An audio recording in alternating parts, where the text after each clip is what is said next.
16 మందితోని నేను బయట పెడతా. ఏదో ఒక రోజు నువ్వు ఇదే విధంగా చేస్తూ ఉంటే నువ్వు తిరిగిన 16 మంది నువ్వు చేసింది ప్రతి నాకు తెలుసు. నేను కూడా కాంగ్రెస్ పార్టీ నుంచే వచ్చినా. నువ్వు ఏమేమి చేసినావు, ఎక్కడెక్కడ చేసినావు, జూబ్లీస్ లేయడం అనుకున్నావు, దుబాయ్ లేయడం అనుకున్నావు, ఢిల్లీ లేయడం అనుకున్నావు, అన్నీ తెలుసు మాకు కూడా. నువ్వు చక్కగా రాజకీయం ముఖ్యమంత్రి లెక్క బిహేవ్ చేసి చక్కగా రాజకీయం చేస్తే చక్కగా మేము కూడా చేస్తాం. నీ నోటికి వచ్చినట్టు పర్సనల్ విషయాలు పర్సనల్గా ఉన్నా లేకున్నా ఉండని మేము కేటీఆర్ గారి మీద బురద ఊస్తాం, మేము కేటీఆర్ గారి మీద బద్నాం చేస్తామంటే ఈడు ఊకునేటోడు ఎవరు లేడు.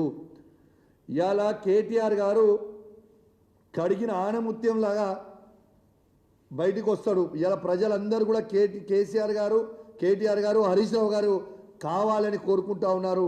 నీ చిల్లర రాజకీయం వల్ల ప్రజలు కూడా ఫెడప్ అయిపోయారు. బంద్ చేయి. ఎన్ని రోజులు ఇదే పని చేస్తుంటావా?